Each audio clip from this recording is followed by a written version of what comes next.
So just to before just maybe I want to mention it here that the inauguration when we launched this magazine, the Urban Update, it was Nitin Gadkari ji who has actually launched this magazine in Nagpur. So it's really privilege for us to be he is joining for this 10 years of celebration. So on behalf of All India Institute of Local Self-Government and Urban Update magazine, sir, we welcome you to this Urban Update 10 year celebrations. It's really privilege for us to you are here, sir. Thank you very much, sir, for joining here. Sir, we would like to listen from your side. Thank you very much, sir. Thank you. Namaskar. Mr. Mohammad Wasim Salim, Mayor Anantapur Municipal Corporation, Dr. Jairaj Pathak, DG of All India Institute of Local Self-Government, Mr. Ravi Ranjan Guru, DDG, Mr. Ashok Wankhede, Managing Editor, Urban Update, Mr. Abhishek Pandey, Editor, Urban Update, उपस्थित सभी सम्मानीय अतिथिगण और भाई और बहनों, सबसे पहले मुझे बहुत खुशी है कि पिछले अनेक सालों से मैं विशेष रूप से आपके कार्यक्रम में शरीक होने का मौका मुझे मिला है। अभी नागपुर में भी एक कार्यक्रम में मैं गया था। मुझे बहुत खुशी है कि अर्बन इंफ्रास्ट्रक्चर डेवलप करने के बारे में म्यूनिसिपल कॉरपोरेशन और नगर परिषद में एक बहुत अच्छे सोच से आगे जाने की आवश्यकता है। ये समस्याएं भी बहुत गंभीर है। आज हमारे यहाँ जो सबसे बड़ी समस्या यह है कि एक समय 90% पॉपुलेशन हमारी गाँव में बसती थी। अब 30 से 35% पॉपुलेशन माइग्रेशन हुआ है और ज़्यादातर पॉपुलेशन जो है वो मुंबई, कलकत्ता, चेन्नई, बेंगलोर, हैदराबाद जैसे बड़े शहरों में फर्स्ट टायर सिटीज़ और 2 टायर सिटीज़ की लगातार बढ़ रही है।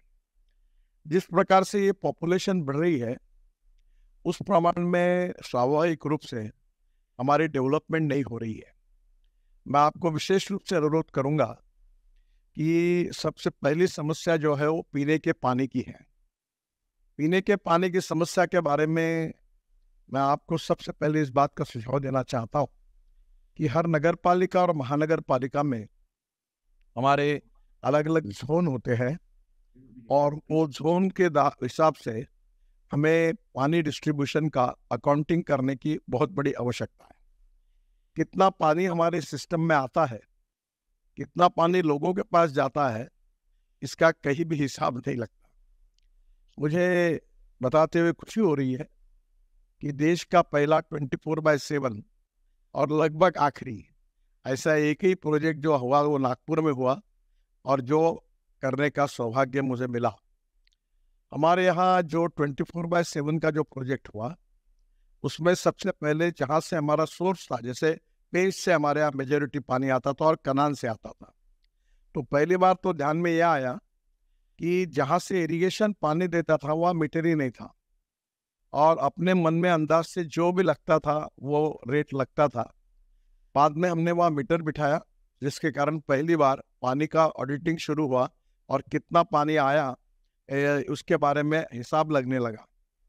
बाद में जो पानी आता था वो कैनाल से आता था और कैनाल से पानी आते समय हमारी 25 to 30% लॉस हो जाता था। अनेक बार बीच में कुछ लोग कैनाल को फोड़ देते थे, पानी लेके चले जाते थे, उसके कारण भी बड़ी मुश्किल होती थी। जब ये प्रश्न सामने आया तो हमने ये तय किया कि ये जो पानी है इसको हमने 1300 करोड़ रुपए के स्कीम में कैनाल को पाइपलाइन में कन्वर्ट किया और अब गोरेवाड़ा में अब पाइपलाइन से पानी आता है। देखिए, to save money is to earn money. और जब गोरेवाड़ा में जब पानी आया तो वहाँ से हमने नागपुर में बड़े बड़े जगह पर बड़े बड़े टैंक्स बनाए, सेवेनरी हिल्स पर बनाया, जहाँ पर हम पानी स्टोर करने लगे और वहाँ स्टोर करने के पहले पानी को पहले फिल्ट्रेट करते, साफ करते, क्लीन करते और फिर उसके बाद उसको स्टोर करके उसका डिस्ट्रीब्यूशन करने लगे। डिस्ट्रीब्यूशन करते समय ध्यान में आया कि कुछ जगह पर पानी मिल रहा है, कुछ जगह पर नहीं मिल रहा है। अनेक सालों से पाइपलाइन सड़ी हुई है और इसलिए स्कीम को अपग्रेड करने का शहर बढ़ते जा रहा था। अनधिकृत लेआउट बढ़ते जा रहे थे, जैसे जो इलीगल स्लम्स कहेंगे वो बढ़ रही थी, जो ऐसे लोग आके बच जाते थे और उनको पानी देना आवश्यकता थी। ये सब करते समय फिर हमने नागपुर शहर में एक 24/7 करके योजना बनाई और उसका टेंडर निकाला और पहली बार विओलिया करके, जो यूरोपियन बहुत बड़ी कंपनी है पानी डिस्ट्रीब्यूशन में और कचरा साफ सफाई में, उनकी मार्गदर्शन में, उनके सॉफ्टवेयर वो सब करके हमने योजना की शुरुआत की। और बाद में हमने पानी की टाकियाँ बनाई। अभी तक 92 पानी की टाकियाँ बनाई।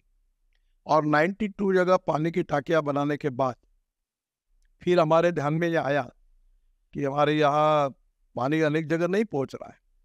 तो ध्यान में आया कि वो जो पानी छोड़ने के ऊपर वहाँ जो वॉल होता है उसको पूरी तरह छोड़ा ही नहीं गया, क्योंकि डर ये था कि अगर पानी फोर्स से जाएगा तो अपने ब्लास्ट हो जाएगी हमारी पानी की ट्यूब्स, ये पाइप, और उसके अंदर समस्या आएगी। फिर हमने उसको दाह शस्त्र करके अपने जीवन प्राधिकरण के, जो पहले महाराष्ट्र जीवन प्राधिकरण के एक प्रमुख थे, भी वर्ल्ड बैंक में टेक्निकल एडवाइजर है, उनकी मदद ली और हमने ऐसा तय किया कि हम बढ़ाएंगे, देखेंगे क्या होता है। और बाद में हमने ये टंकियाँ चालू की। अभी 10 टंकियों का उद्घाटन अभी 10 एक दिन में हम करने वाले हैं। तो टोटल हमारी अब करीब 84-85 टंकियाँ ऑपरेशन में आएगी और 10 एक का प्रोसेस में काम शुरू है। अब इसके बाद में जब पानी टंकी में आता है तो एक जगह हमने डबल डेकर टंकी भी बनाई, क्योंकि पानी का शॉर्टेज था, जगह का शॉर्टेज था, तो डबल डेकर टंकी भी बनाई। और वो पानी 24/7 देने के बारे में हमने निर्णय किया। और अभी नागपुर के काफ़ी पार्ट में, करीब 50 से 60% पार्ट में 24/7 पानी मिल रहा है। फिर भी कुछ त्रुटियां है, पानी की पाइपलाइन अपग्रेड करने की आवश्यकता है और पानी का अभी भी हिसाब पूरा लगता नहीं है। और इसके कारण अनेक जगह पर जो पाइपलाइन महानगर पालिका लगाती है उसमें मेन पाइपलाइन डक्ट आयरन की होती है, बाकी तो एचडीपी की होती है, और कभी कभी लोग उसको फोड़ते हैं। इसके कारण समस्याएं पैदा होती है। फिर भी हमने धीरे धीरे करते हुए इस सिस्टम में काफ़ी चेक किया। अब हमारे पास अभी भी इतना सब करने के बाद में भी 50-1 हज़ार कनेक्शन ऐसे हैं जो कहाँ से लोग पानी ले रहे, धीरे धीरे हम उनको ले रहे, और इस प्रकार से हमने योजना का शुरुआत की। पानी की समस्या के बारे में मेरे अनुभव के बाद पहली बार मुझे ऐसा लगता है कि हम अकाउंटिंग रखने के हिसाब से हर जोन में जितनी टंकियां हैं उनको पानी देने की, टंकी तक पानी पहुंचाने का काम कारपोरेशन करेगी, और पानी का डिस्ट्रीब्यूशन करना और पानी का बिलिंग करना और बिल वसूल करना, ऐसे जैसे नागपुर शहर में 10 जोन है, तो 10 जोन में 10 लोग ये काम करेंगे और उनके ऊपर जिम्मेदारी होगी कि वो उस जोन के पाइपलाइन को भी मेंटेन करेंगे। और पाइपलाइन मेंटेन करने में जो पाइपलाइन डालने का खर्चा है वो कारपोरेशन करेगी, और बाकी जो है डिस्ट्रीब्यूशन का खर्चा जो है वो करेंगे। और बिल वसूल करने के बाद उनको हर महीने में वो बिल के ऊपर कुछ परसेंटेज डिस्काउंट करके उनको मिलेगा। और इस प्रकार से एक बीओटी मॉडल तैयार करके एक एक जोन में एक पानी की व्यवस्था करने वाले लोग रहेंगे, तो पानी का अकाउंटिंग होगा। जैसे मैं बहुत बार कहता हूँ कि financial audit is very important, but performance audit is more important then financial audit. मेरा एक तो सुझाव ये है कि पीने के पानी के बारे में इसका अध्ययन करके हम इस सिस्टम को 24/7 में कैसे कन्वर्ट करें और पानी कैसे दें।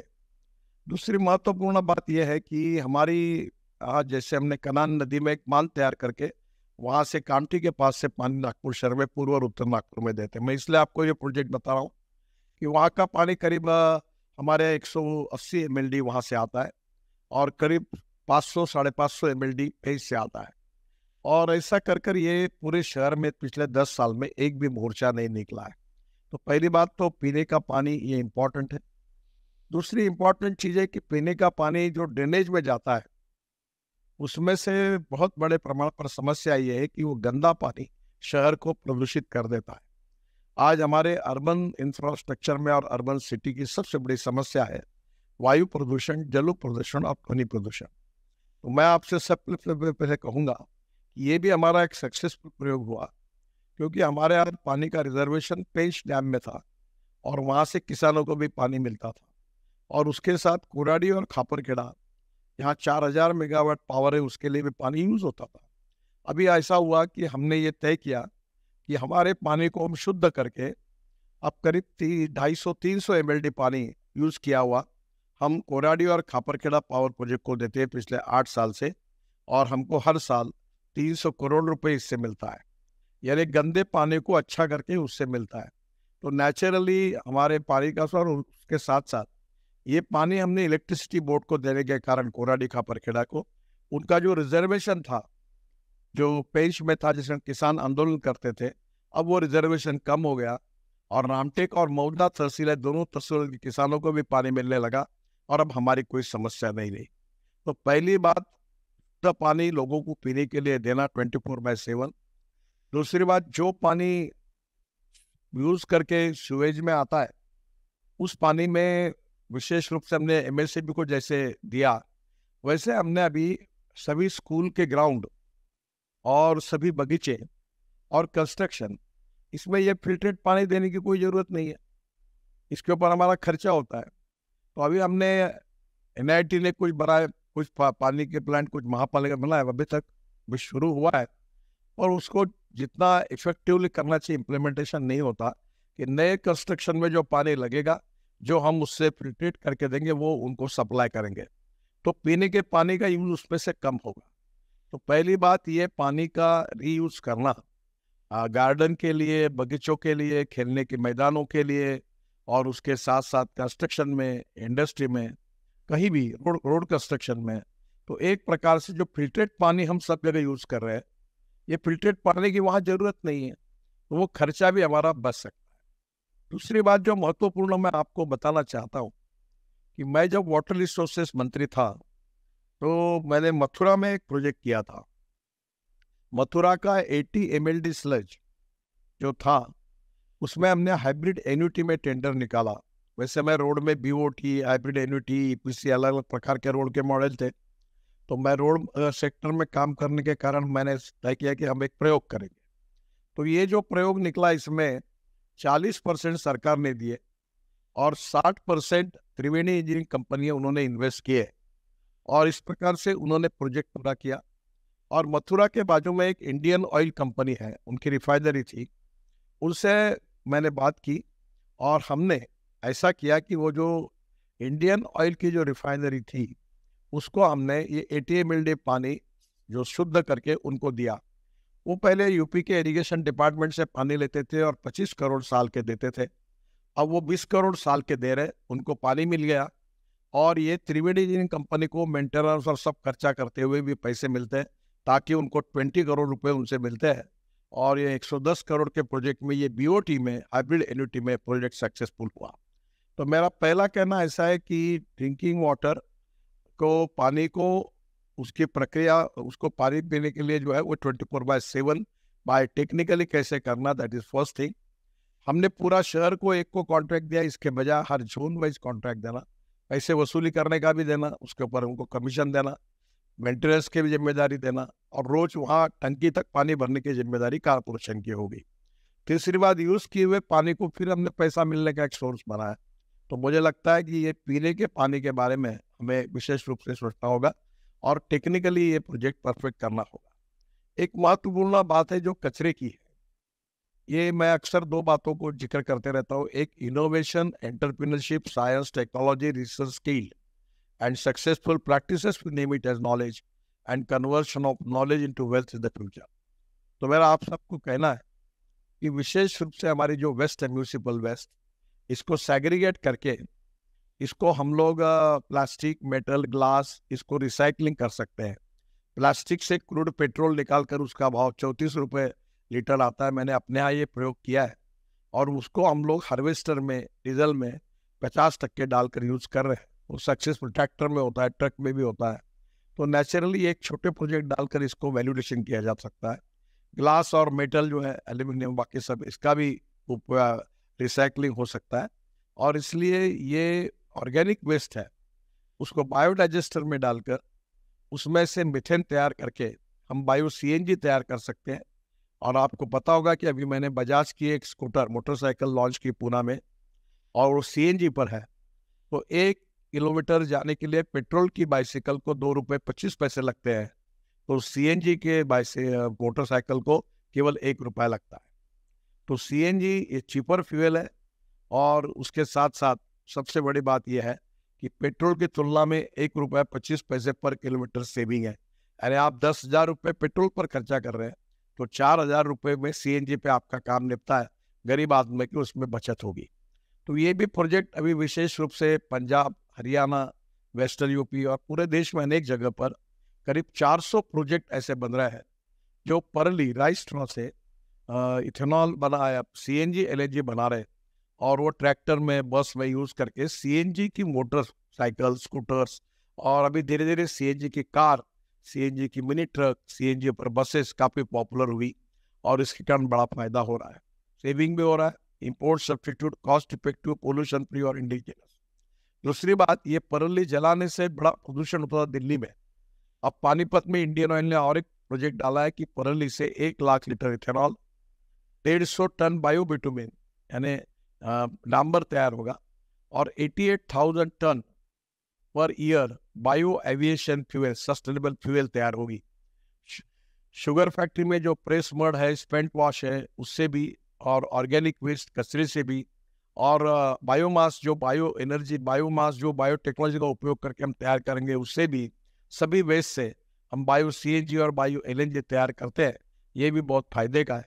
अभी नागपुर में हमारे एक नीदरलैंड की कंपनी काम कर रही है, और वो 28 ton per day bio CNG बनाएगी, और वो सीएनजी नागपुर के कार, ट्रक, बसेस में यूज होगा, तो नागपुर के पोल्यूशन को कम करने में उपयोग होगा।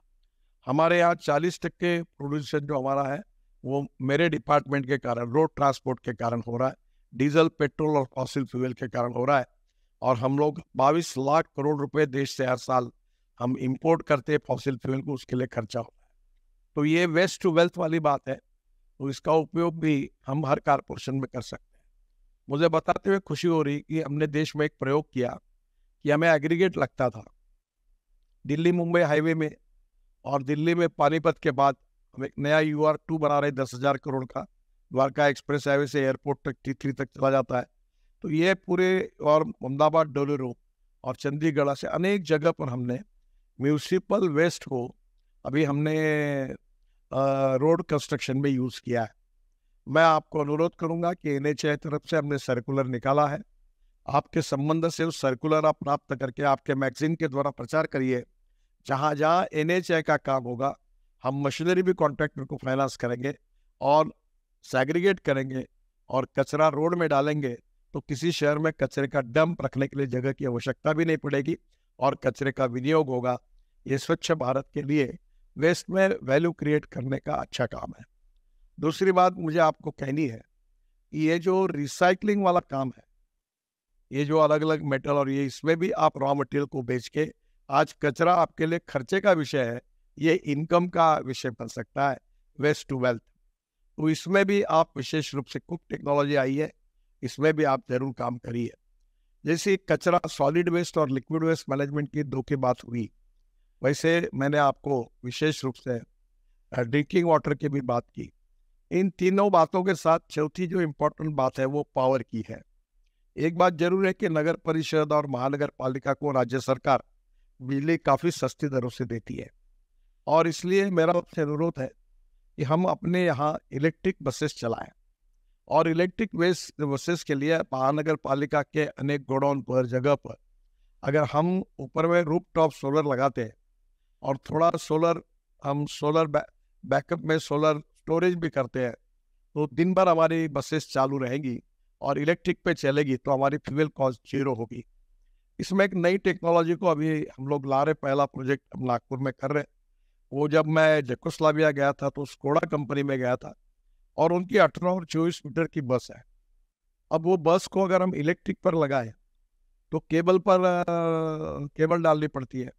अब बस स्टॉप पर ऐसी टेक्नोलॉजी है जो सीमेंस के पास है और हिटैची के पास है कि बस रोलिंग स्टॉक 18 मीटर 24 मीटर का अब टाटा जॉइंट वेंचर उसके साथ वो बनाने वाले हैं, और सीमेंस और ये जो हिटैची है, ये आधा मिनट में वो बस स्टॉप पे बस के वो नीचे जाएगा चार्जर, और बस को चार्ज करेगा। वो 40 किलोमीटर उससे चलेगी, फिर जाएगी, फिर 40 किलोमीटर चलेगी।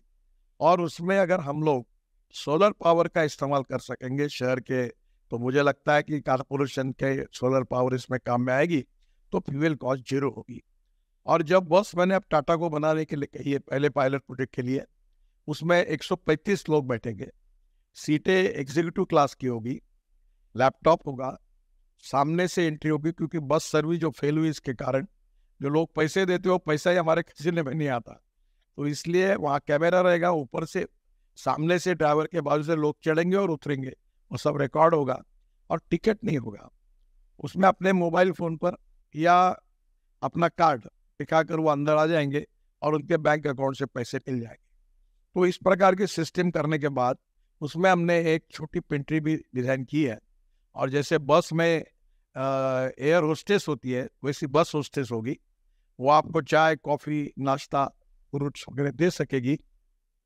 और ये 50 किलोमीटर में ये पहला प्रोजेक्ट शुरू हो रहा है, और उसका टिकट रेट डीजल बस के तुलना में 30% कम होगा, और ये बहुत महत्वपूर्ण बात है।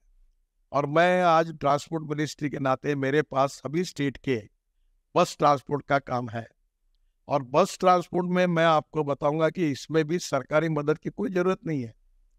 एक बस डीजल में जो चलती है उसकी पर किलोमीटर कॉस्ट 115 रुपये पर किलोमीटर आती है। जब सब्सिडी के साथ जब टेंडर निकला था तो 39 rupees for non AC bus and 41 rupees for AC bus पर किलोमीटर रेट आया था। अभी सब्सिडी बंद हो गई, अब 60 रुपये आया है। पर आने वाले समय में जब इलेक्ट्रिक बसेस की शुरुआत की, मैं इस विभाग का मंत्री हूँ, और मुझे याद है तब इलेक्ट्रिक बैटरी की कीमत, लिथियम आयन बैटरी की कीमत $150 पर किलोवाट पर आवर थी, और आज ये लिथियम आयन बैटरी जो है इसकी कीमत बीच में $115 थी, अब $105 तक आई है। अब हिंदुस्तान में 5 कंपनियां, टाटा, अडानी, बाद में सुजुकी, पैनासोनिक, ओला, ऐसे 5-7 कंपनी अब इलेक्ट्रिक सेल भी बना रहे हैं। तो आने वाले समय में मेरा अनुमान है 2 साल के अंदर electric bus, electric scooter, electric truck, electric car, इसकी कीमत पेट्रोल डीजल कार और बस के बराबर ही होगी। अब देखो इलेक्ट्रिक स्कूटर आप लोग यूजर कितने पॉपुलर हुई है, हमारे देश में बड़े प्रमाण पर इलेक्ट्रिक स्कूटर एक्सपोर्ट हो रही है। तो मेरा आपसे एक सुझाव है कि पूरा पब्लिक ट्रांसपोर्ट ऑफ इलेक्ट्रिक पर कन्वर्ट करने से हमारा ट्रांसपोर्ट सर्विस में घाटा होने का तो सवाल ही नहीं, उल्टा हमारा फायदा होगा। जहाँ 120 रुपये का पेट्रोल लगता है, 110 रुपये का डीजल लगता है, वहाँ इलेक्ट्रिक में खर्चा आता है 7 से 8 रुपये। यानी देखो कितनी बचत है।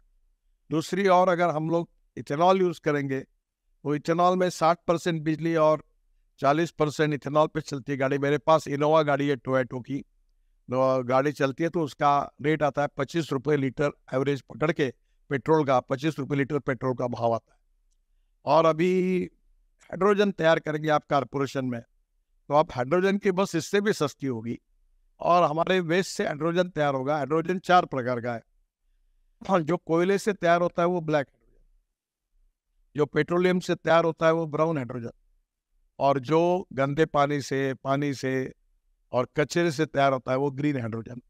अब जो इलेक्ट्रोलाइजर प्रोसेस से हम वर्ल्ड में नंबर 1 मैन्युफैक्चरर है, पर इलेक्ट्रोलाइजर से अगर गंदे पानी से अगर हाइड्रोजन बना तो उसको 50 यूनिट बिजली लगती है, यानी 150 रुपये की बिजली लगेगी, तो हाइड्रोजन का भाव कम से कम 30 रुपये kg जाएगा। मेरी आप सबको अनुरोध है, मैं बिल्कुल प्रूफ के साथ, जिम्मेदारी के साथ बता रहा हूँ, हर कारपोरेशन, हर नगर पालिका अपने कचरे को सेग्रीगेट करके ऑर्गेनिक वेस्ट से मीथेन तैयार करना, और मीथेन से हाइड्रोजन तैयार करना, और हाइड्रोजन पर पूरे नगर की बस सर्विस, ट्रक सर्विस, कचरा फेंकने वाली, बाहर के टैक्सी, सब अगर कन्वर्ट करेंगे हाइड्रोजन पर, तो हम निश्चित रूप से पैसा कमाएंगे। आज हम ऊर्जा को आयात करने वाला देश है, हम ऊर्जा को निर्यात करने वाला देश बनेंगे। तो मेरा आपसे अनुरोध है कि स्वाभाविक रूप से ये जो आज का किसान अन्नदाता नहीं रहा, वो ऊर्जादाता हुआ, ऊर्जादाता नहीं रहा, ईंधन दाता हुआ, ईंधन दाता नहीं, हवाई ईंधन दाता हुआ, विटामिन दाता हुआ।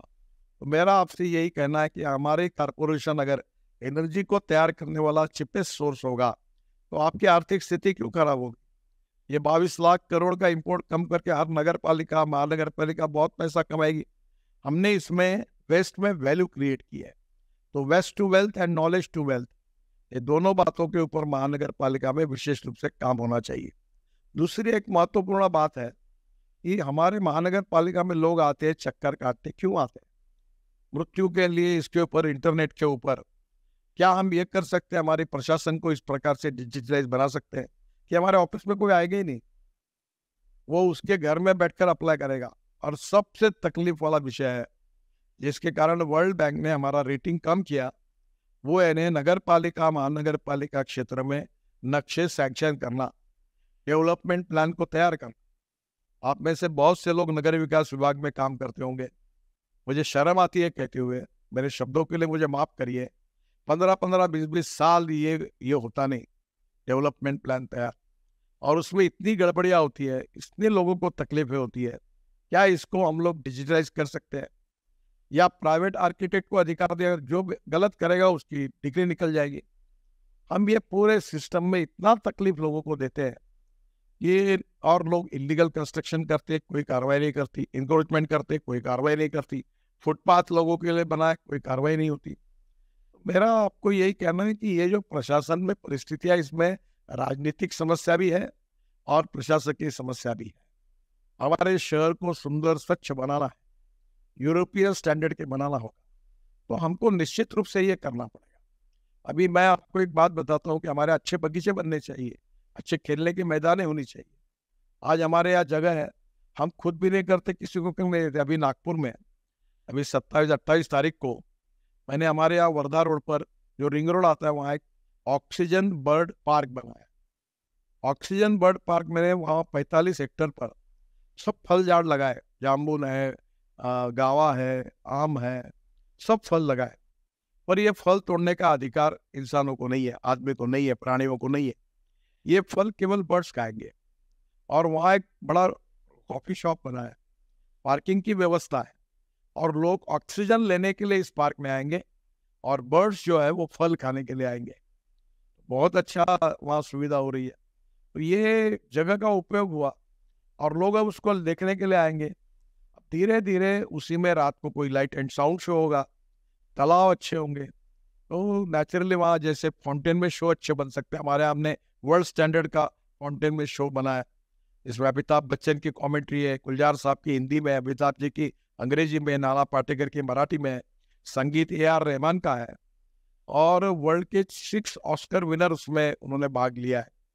तो मैं आपको यही कहूँगा कि इस सब परिस्थिति में हम लोग अलग अलग प्रकार के इंटरटेनमेंट के लिए अच्छी बनाकर उससे कर सकते हैं।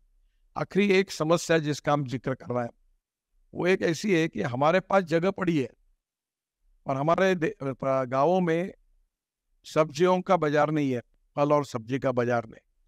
हमारे यहाँ मटन मच्छी मार्केट नहीं, हमारे यहाँ फूड मॉल नहीं। ये तो मैं बोलता हूँ ये नगर विकास विभाग जिम्मेदार है कि ये शहरों में अगर 5-5, 6-6 मंजिली बिल्डिंग बनाते हैं, नीचे में 400-500-600 गाड़ियों का पार्किंग, स्कूटर का और इसका करते हैं, और ऊपर में फूड मॉल बनाते हैं, रेस्टोरेंट बनाते हैं, तो लोग वहाँ जाके खाएंगे, गरीब लोगों को फैसिलिटी, आपको भी 2 पैसे मिलेंगे। हम ये व्यवस्था ही नहीं करते। हमारे यहाँ कोई सब्जी मार्केट, 1 लाख बस्ती के पीछे एक फ्रूट वेजिटेबल मार्केट चाहिए, एक मटन मच्छी मार्केट चाहिए। रोड रास्ते पे बकरा काट रहे, कोमड़िया काट रहे और खा रहे। क्या ये समझ में नहीं आता कि भाई हमारी जो पब्लिक यूटिलिटी की जगह है उसके ऊपर अगर हम ठीक प्रकार से करेंगे, लोग पार्किंग रास्ते पर नहीं करेंगे, फुटपाथ पर खाएंगे नहीं, और वो हाथ ठेलने वालों को वहाँ फूड मॉल में जगह दे दो, 200-200 स्क्वायर फीट पानी भी मिलेगा, गैस भी मिलेगा, और रिजनेबल रेट दे दो, आपको कारपोरेशन को कमाई भी होगी, पार्किंग भी लगेगा, पार्किंग मत चार्ज करो ताकि गरीब लोग वहां जा सके। ये कारपोरेशन जो होती है, प्रशासन, ये फैसिलिटेटर है। वहां जाके फिर टेंडर निकालते, धनवान लोग आते हैं। और इतना पोटेंशियल है कि नागपुर में एक डिफेंस की रेलवे लाइन थी, वो railway line total Nagpur Wardha road से लेकर डिफेंस तक जाती है, 35 हेक्टेयर जगह थी। और मुझे याद है आज से 15-20 साल 20 साल पहले मैंने वो जगह के लिए म्यूनिसिपल कमिश्नर को अप्लाई करने के लिए कहा, और जगह हमने 2.5 करोड़ रुपए में खरीदी की, और उसके ऊपर अब ऑरेंज स्ट्रीट बन रहा है। अब इस कॉन्ट्रैक्ट ने डिजाइन किया, और आप इमेजिन नहीं करोगे अभी तक इसमें से हमको 4-5 पैकेज में 600 करोड़ मिले हैं और 2 से 2,500 करोड़ रुपए महानगर पालिका का फायदा होगा। फुकट में 2.5 करोड़ में जगह मिली और इतना बड़ा मार्केट खड़ा हो रहा है। अब आप देखोगे वर्धा रोड पर तो 3 स्टार होटल से लेकर पूरे लाइन पे डेवलपमेंट हो रही है। और हमने क्या किया कि इसमें करप्शन का चार्ज न हो, इसलिए टेंडर ऐसा निकाला है कि जो आएगा वो बनाएगा, हमको पर स्क्वायर फीट कितना रुपया रॉयल्टी देगा। और प्रोजेक्ट 50-60 को 24 प्रोजेक्ट है, कोई बड़े प्रोजेक्ट है। उसमें हमने एक जिम रखा, स्विमिंग टैंक रखा, उसमें हमने हॉस्पिटल 4,000 बेड का हॉस्पिटल की व्यवस्था की है ताकि शहर के प्लानिंग में आवश्यकता भी दूर हो जाएगी। बगीचा रखा। तो मेरा जो पूरा हिंगना टी पॉइंट से लेकर यहाँ तक हमने ऑफिस कॉन्ट्रैक्टर डिजाइन करके किया। ऐसे कितनी जगह हमारे पास पड़ी है, क्या उसका उपयोग हम पब्लिक इंटरेस्ट के लिए नहीं कर सकते? अतिक्रमण करके लोग बैठे हैं। अभी मैं नागपुर में कल 9 मार्केट तैयार कर रहा हूँ और मैंने कहा जो लोगों को दिया है अपनी किराए पर उनको कॉस्ट प्राइस में देंगे और जो किराएदार है उनको थोड़ा कंसेशन में दे देंगे और पूरी तरह हम लोग नए मार्केट बनाएंगे, फुल मार्केट से लेकर सब। तो क्या हमारे जो अर्बन पॉपुलेशन है उनके जीवन में सुधार करने के लिए ये छोटी मोटी बातें जो है, जैसे अभी आजकल सोलर पर लाइट लगते हैं, लाइट ऐसे आए हैं कि शाम को 6 बजे लाइट लगता है, सुबह 6 बजे खत्म हो जाता है, बिल देने की जरूरत नहीं। मेरे खुद दापेवाड़ा करके फॉर्म है, इसमें हमने इसको बनाया। तो एक मेरे को लगता है कि आप लाइट की भी अरेंजमेंट कर सकते, बिल देने की जरूरत नहीं, टेक्नोलॉजी आई है। अब गरीबों को घर बनाना, ये स्मार्ट विलेज स्मार्ट सिटी है, स्मार्ट सिटी बनाने की बात है, बहुत खर्चा लगता है। अभी मैं एक प्रयोग कर रहा हूँ, मेरे चुनाव में नागपुर में इतने अनधिकृत लेआउट है तो मैं उनको ज्ञान नहीं सिखा सकता। वो बोलते रोड बनाओ, वोट चाहिए मुझे। अभी हमने एक नया सिस्टम बनाया कि रोड में हम लोग, आप कारपोरेशन में 2 से 2.5 करोड़ पर किलोमीटर खर्चा आता है। अब मैंने जो निकाला है सोल्यूशन, वो 15 से 20 लाख रुपए किलोमीटर है। वो क्या है कि रोड की मिट्टी एक फुट तक खोदना है, फिर उसमें मुरुम ऐड करना है और मुरुम के साथ उसमें हम 4% ये चुनखड़ी जो होती है, जो हमारे यहाँ सतना में है वहाँ से ला रहे, और वो कैल्शियम कार्बोनेट ऐड करेंगे, 20% फ्लैश ऐड करेंगे, उसको मिक्सर करेंगे, सॉइल स्टेबलाइज करेंगे और बाद में उसके ऊपर रोलर घुमाएंगे तो रास्ता 10 साल के लिए होगा, जिसकी कॉस्ट 15 से 20 लाख रुपए किलोमीटर होगी। अभी उसमें वो जो साइंटिस्ट है उन्होंने मुझे कहा है कि हमारे यहाँ जो स्टील स्लैग निकलती है वो भी अगर वेस्ट मटेरियल है उसको बारीक करके पाउडर बनाते हैं तो 4 रुपए किलो मिलती है। वो 4% डालने से भी सॉइल स्टेबलाइज होती है। तो क्या पूरे झोपड़पट्टी के अनधिकृत लेआउट के जो रास्ते हैं, क्या उनको हम 10 साल के लिए अच्छे नहीं बना सकते? तो मुझे लगता है ये रोड का भी बात जो है, अभी ये नागपुर का प्रयोग है। आज ही कमिश्नर साहब से मेरी मीटिंग हुई, 2.5 किलोमीटर के 2 सैंपल बन रहे हैं और बनने के बाद आंखों से आप देखिए, टेस्टिंग कराइए, तो ये इतना 2 करोड़ 2.5 करोड़ का 15 से 20 लाख पूरे रास्ते बन जाएंगे तो गरीबों को राहत मिलेगी। और इसके साथ साथ ये जो आवास योजना है, आपके पास ही जमीन है, आप उसको बोलिए कि तुम ये आवास 500 रुपए 500 स्क्वायर फीट के अंदर का घर मेरे हिसाब से 5 लाख रुपए में मिलना चाहिए। और मैंने अभी उसके लिए टेक्नोलॉजी भी लाई है और मैं एक स्मार्ट विलेज में काम कर रहा हूँ। और ये 1,000 स्क्वायर फीट का प्लॉट, 500 स्क्वायर फीट का घर, गाय भैंस रख सकता है, रोड सीमेंट कॉन्क्रीट के अच्छे रोड बनाना है, गार्डनिंग बनाना है, लैंडस्केपिंग करना है, प्लेग्राउंड है और जिंदगी भर बिजली मुफ्त और पानी मुफ्त और 5 लाख रुपए में घर। ये मेरा उद्देश्य है, मैं भी उस पर काम कर रहा हूँ। वही महिलाओं के लिए प्रशिक्षण दे सकते हैं। मैंने एक महिलाओं को अभी 1500 महिला ट्रेन हुई जो साड़ियाँ तैयार करी है, तो 400 रुपये में कॉटन की सुंदर साड़ी तैयार हुई। अभी हमारे यहाँ महिला जो वेस्ट है इसकी रेडीमेड गारमेंट की कतरन, उससे सुंदर गालीचे बनाती है। आप कभी नागपुर आइए, मैं आपको दिखाता हूँ। अब वो रोजगार भी मिले उनको, वहाँ अच्छा जीवन सस्टेनेबल डेवलपमेंट भी हो। तो एक प्रकार से सबसे पहले बात की डेवलपमेंट करने के लिए पैसे की नाममात्र आवश्यकता है। सब गवर्नमेंट ग्रांट से करना ये भाव मतलब की है। और इस प्रकार से हर शहर का मॉडल पीओटी, पीपीपी और सरकारी योजना दोनों का समन्वय करके अगर हुआ तो ये बहुत बड़े प्रमाण पर जो अर्बन पॉपुलेशन है आज 60-65%, उनके लाइफ को सस्टेनेबल बनाया जल प्रदूषण, वायु प्रदूषण, ध्वनि प्रदूषण से मुक्त किया तो ये तस्वीर बदल सकती है। काम कठिन है पर असंभव नहीं है। आपका इंस्टीट्यूट पॉजिटिवली ऐसे अनेक कामों के लिए प्रयास कर रहा। 15-20 साल से मैं आपके अनेक कार्यक्रमों में आया हूँ और विशेष रूप से मेरा आपसे अनुरोध है कि आपका ये जो मासिक भी है, अशोक जिसको वानखेड़े जी देखते हैं, वो भी बहुत अच्छा है। तो मेरा आप सबको, अभिषेक पांडे जो है एडिटर है, उनको ये मेरा सुझाव है कि जो जो देश में अच्छे प्रयोग हो रहे हैं वहाँ जाए, वहाँ का डिटेल करें। और जैसे मथुरा का प्रोजेक्ट आप देख के आइए, और वो जो कचरा हमने कितने जगह डाला वो देख के आइए। अभी बाम्बू का क्रैश बैरियर हमने लगाया, हम लोग फ्लैश का यूज कर रहे हैं वेस्ट मटेरियल का।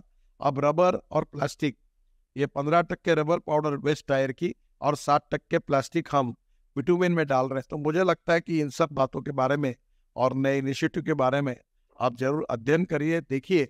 और आने वाले समय में आत्मनिर्भर भारत ऐसा बनेगा जिसका इंपोर्ट कम होगा, जिसको प्रदूषण से मुक्ति मिलेगी और सस्टेनेबल डेवलपमेंट जनता को मिलेगी। इसके लिए आप जरूर सोचकर काम करिए और आपके कार्य के लिए मैं बहुत बहुत शुभकामनाएं देता हूँ। बहुत बहुत धन्यवाद। नमस्कार। 10 साल पहले नागपुर में आप ही ने इस अर्बन अपडेट का लोकार्पण किया था और 10 साल बाद, 10 साल पूरे होने के बाद फिर एक बार आपका आशीष हमें मिला है। आपने जो सुझाव दिए वो सराखों पे, और हम प्रयास करेंगे, क्योंकि आपको विजनरी मैन ऑफ इंडिया कहते हैं। जिस विजन के साथ आप काम कर रहे हैं अलग-अलग डिपार्टमेंट में, और हम प्रयास करेंगे कि आपके ये जो आपका यो यज्ञ चल रहा है इसमें थोड़ी-सी आहुति हमारी भी अर्बन अपडेट की होगी। जहाँ-जहाँ ज़रूरत होगी, जो-जो अच्छे काम हमको पता पड़ेंगे, हम पूरा उसको कवर करके जनमानस तक पहुँचाने का प्रयास करेंगे। फिर से एक बार आपने बहुत बिज़ी समय से, टाइट शेड्यूल से आपने समय दिया। बहुत-बहुत धन्यवाद all India institute of local self government की ओर से और मेरी पूरी अर्बन अपडेट टीम की तरफ से। धन्यवाद सर।